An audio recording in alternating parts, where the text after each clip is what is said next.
Good morning. Thanks for being with us here on First Take. Skip Bayless to my left. Stephen A. Smith joins us from Philly, Chip Kelly's town. I'm Molly Karam. Gentlemen, how are we doing? What's up? What's going on, y'all? How you doing? We're good. We miss you already. You seem relaxed and happy. Whoa, don't worry about it. Oh, trust me, I'm here in the house. I just got one question for my man Skip Bayless this morning. And here's the proverbial handshake over the television screen. Skip Bayless, I gotta ask you a question. Did you see that bad man last night? Woo! Ooh, that's a bad boy. You know, I've never done this in the history of the show. I'm going to offer you my condolences on the first topic of this show prematurely, because you deserve it prematurely, because we all know you're about to get scorched in a debate.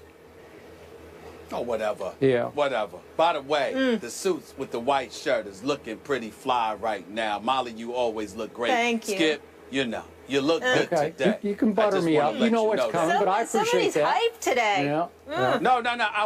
I must confess, I was actually looking for you to return the compliment, because I think. Oh, you were fishing. It's called fishing for compliments. I'm just saying. You know what? I'm just saying. You look stunning. You look fantastic. You look like the cover of GQ. That's what you look like. Did you get the goatee shaped up? Thank you so much. It looks fantastic. Did I mention that? He visited the barber shop. My only regret today is I didn't wear the green suit with the yellow in it. I should have rocked that this morning. Okay. I really should have. I get it. Green Bay. I'm just saying. This is going to be a good one, people. All right, let's work. We ready, Mr. Happy? Okay, he's ready. I am. All right, let's do it. Coming up, it was media day in the NBA yesterday. Why is Derrick Rose talking about free agency? We'll fill you in on what he said and what it means. And is this Kobe's final go-around? And we will also discuss LeBron as well. But first, to the NFL. Monday Night Football in Lambeau. Green Bay defending their home turf, beating Kansas City by 10. Aaron Rodgers doing what he does. Listen to this.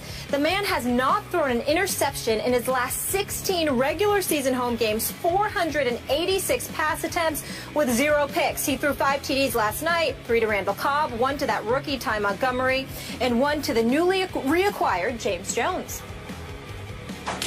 I said before the game, if you said he was the best player in the league, it might be an understatement. People are like, what are you trying to say? Yeah, what are you trying to say? Just go with it, all right? I mean, think about it. What if Peyton Manning, what if Tom Brady could run?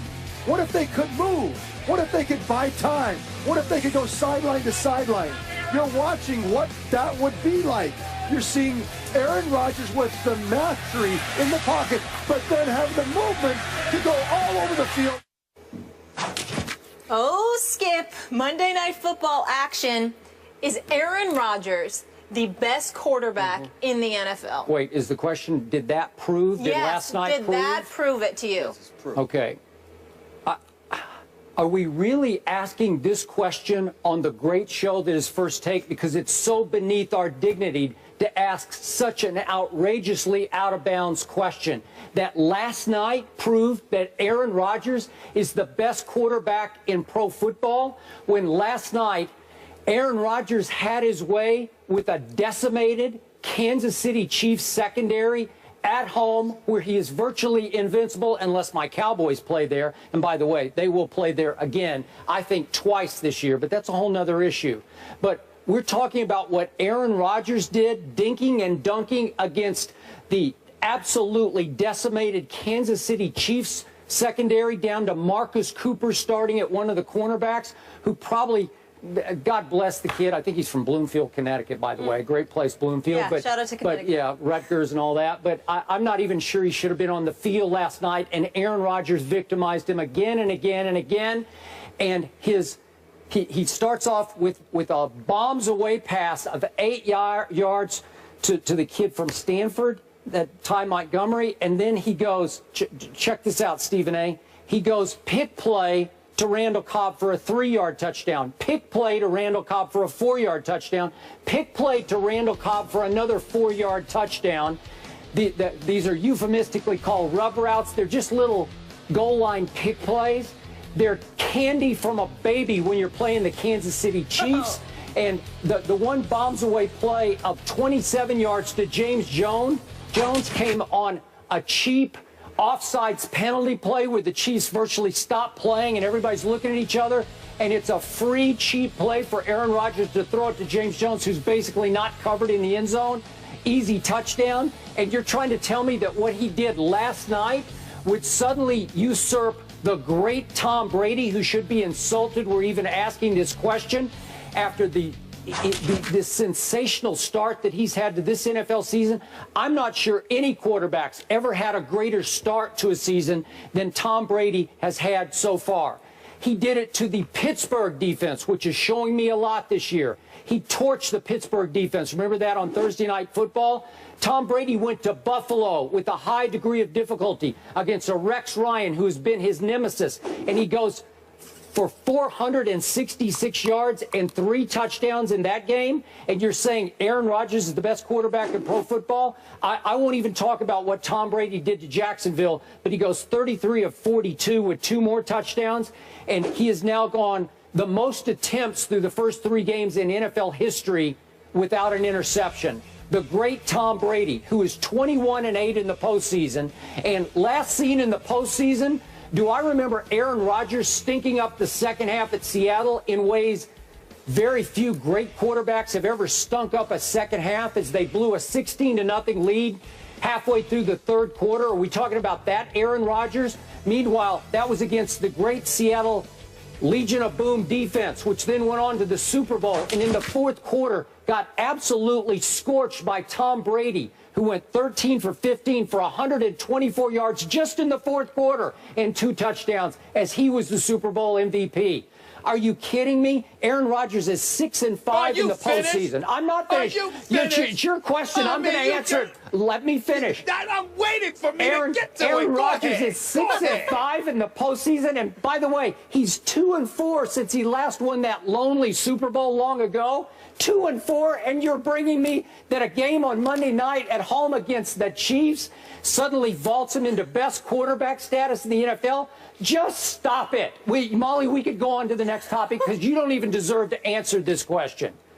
Are you kidding me? Are you trying to shut me down and deny me the opportunity to respond to that ridiculous diatribe you just threw out there? You must be crazy. It was far from brilliant, okay? Let me tell you something, Skip Bayless. You got to remember something. I know you and your slick self, okay? You know what you just did? I noticed how you glossed over stuff. You highlighted what Tom Brady did, and you're so right. Yeah, I know it was against Jacksonville, but blah, blah, blah. You brought up the decimated secondary of the Kansas City Chiefs. Fair enough. They were a bit decimated. They had 3 of their top 4 guys out last night, if I remember correctly. But here's the reality. Despite all of that, their defense is better than the Pittsburgh Steelers and what Tom Brady went against on opening night. Don't get me started with Jack. Oh, I do. I do. Maybe the Steelers defense is it's getting better. Yeah. But the Steelers defense that opened up the season, don't get me started with that. Aaron Rodgers, okay? He went against Chicago's defense, which even you acknowledged is upgraded, especially with John Fox as the head coach right now. And we'll get into them a little bit later because obviously they traded 2 guys. But let me finish. Yeah, I'm just saying respectable. I'm not saying they're lights out, but respectable. We know their offense and Jay Cutler, your Vanderbilt native. That's the problem with the Chicago Bears. It had nothing to do with their defense, okay? You got Chicago, then you had Seattle, game 2, then Kansas City yesterday. At home. You got Cam at home. That's fine. That's fine. But Seattle's defense is still nothing to sneeze at without Cam. Cam just elevates it to an extremely elite level. But they're still better than most even without Cam. And then you got Kansas City yesterday. And then you look at Aaron Rodgers. Excuse me, nearly 500 passes at Green Bay at Lambeau Field, still without an interception. Lord knows how many touchdowns the man has thrown. The man is absolutely phenomenal. Okay. Well, it is phenomenal. Thank you very much for giving me that, okay? So you got a Green Bay Packers offense, by the way, making Starks, making Cobb, making, James Jones, everybody look like all pros because he's that dude. And by the way, I have what I consider to be a relatively impenetrable argument, Skip Bayless. And you know what that argument is? I don't have to make one. Steve Young, the great Steve Young, Hall of Famer Steve Young, sat up there last night and essentially confirmed it for me with what we played leading into the segment. Trent Dilfer co-signed it. Ray Lewis co-signed it. Chris Carter co-signed it. NFL aficionados all over the place. They talk about Aaron Rodgers' ability to throw the ball outside the pocket, inside the pocket. Yeah. Even that's fair. That's fair. I understand. I'm dealing with you. I'm just telling you that the bottom line is you seem to be in complete and utter denial. We all know that Tom Brady is great. We know that he's fantastic. But when we talk about Aaron Rodgers, Steve Young could not have said it any better when he said, imagine Peyton Manning or Tom Brady being able to run, being able to scramble out of the pocket and do what they do, because that is what Aaron Rodgers does. Peyton Manning and Tom Brady are phenomenal because they're guys who stand in the pocket and can fling that football second to none. We get that, and they're champions as well, which is not to be disrespected. But what Aaron Rodgers does, he does anywhere in the field. He does in the pocket. He does standing still. He does it tap dancing. He does it scrambling to his left, to his right. Even the cadences, with the way he's calling plays, drawing dudes off sides. Last night, the Kansas City Chiefs stopped the Packers on 3rd down and forced a 4th down and were penalized all 3 times, primarily due to Aaron Rodgers. He knows how to scare you to death. You even hesitant in coming after him because you don't know what he's going to do to you next. You are never as helpless as you are once you're going up against Aaron Rodgers in the flow, because he is something phenomenal. And I'm going to say it for you again, just to make you feel good. Say it with me, Skip. He's a bad man. But come playoff time, he's often just bad. Just flat out bad. And I have to throw this in about the great Steve Young. What did he do great? What made him great? His legs as well as his arms. So he has a little bias toward Aaron because he relates. Oh, and, come on, seriously. He wants to say he's doing it the way I did it. He did it the way Steve did it the best. Okay. Wait a minute. The objectivity of Steve Young is something that he puts on display for 17 weeks a season every single year for us. Come on, Skip Bayless. Okay. You can't sit there and bring in the question. I said it, and I stand by it. Okay. Now, you tell me he does it all over the football field. But you can't come back. You have no response to why he doesn't do it consistently when the money's on the line in the playoffs. My Cowboys, my underdog Cowboys should have won that game because it was a catch. We know it was a catch. They didn't. And they should have. Okay, but they didn't. But then he goes to Seattle, played a nice half. They're up 16-0 in the 3rd quarter. Where was Aaron Rodgers when they needed him most? Nowhere to be found. Boy, could he scramble? Could he run? Could he get outside? Nope, he didn't do anything. May I ask you a question, Skip Bayless? Bayless, let me ask you a question. How is it that you recall that it should have been a catch because it was a catch? How is it that you recall Seattle's second half performance, but you don't recall that throughout the entire playoffs last year, Aaron Rodgers was playing on one leg? One leg! What? He was a little limpy. One leg! He was getting around okay. That? Well, he's got the greatest arm in history. That's what you tell me. The quickest release and the strongest arm. So he should be better than that. I stand by that. Okay. I stand Tom by Brady that. wasn't running around in the playoffs. And look what he did to the Legion of Boom. He boomed him. He knocked him out of the park. You still need your legs to throw the football. By the way, remember, Aaron Rodgers is 6-5 in the playoffs. Think about this. 4 of the 6 came on his Super Bowl roll that one year. And remember, he has to go on the road as the wild card team. And he beats Michael Vick in Philadelphia. Nah. He beats Matt Ryan. No Julio Jones yet there. Matt Ryan really struggling as a young quarterback. I don't know about that. I love how you say this. Jay Cutler. Wait a second. He beats Jay Cutler in Chicago. Jay Cutler couldn't go in the second half. And you're the one who said he's overriding his bicycle in the second half. It's Caleb Haney in the second half. And go look at the numbers. Aaron Rodgers stunk up that second half and almost lost a chance to go to the Super Bowl to Caleb Haney. Then in the Super Bowl, Troy Polamalu, remember this? He couldn't run. He had a pulled hamstring, shouldn't even tried to play. So Aaron Rodgers victimized Ryan Clark in the secondary. Okay? I have a response. You know what, Skip Bayless? I recall Tom Brady, every time he goes up against an elite defense, because Denver certainly was no elite defense, okay? But every time he's going up, the Colts certainly it was no elite defense, but every time he's going up against an elite defense, a la the Baltimore Ravens in Ray Lewis's last year, he got his butt kicked. When he went to the Giants in the Super Bowl twice, and they got after him, he neutralized them, okay? Yeah, he's 21-8 Aaron Rodgers, with 4 rings. 21-8 with 4 rings. Case closed. I'm sorry. You got to speak. I don't get to say something. I don't get to. What, you scared? You scared? We don't like what you're saying. I mean, why don't you listen? Why don't you listen? Well, just because you don't like it doesn't mean that you get to interrupt me. Zip it when I'm talking to you. Here's the deal.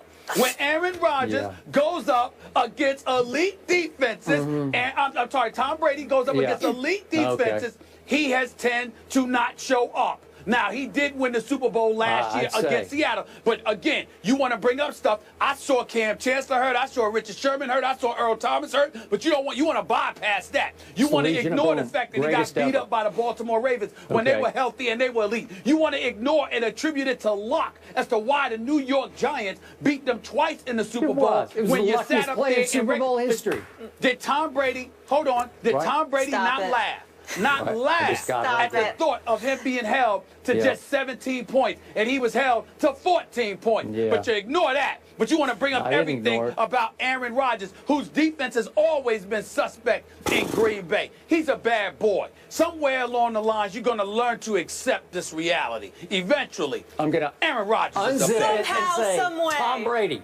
That's what I'm going to say. Yes. All right, guys, this is fun, but we have to move on. So there is an obvious divide here. Stephen A. thinks that bad man is the best in the league, while, of course, Skip's not riding with it. What do you think? Let us know on Twitter if you think Rodgers is the best quarterback in the NFL by replying yes or no to the hashtag #BestNFLPasser. Speaking of Tom Brady and the Patriots,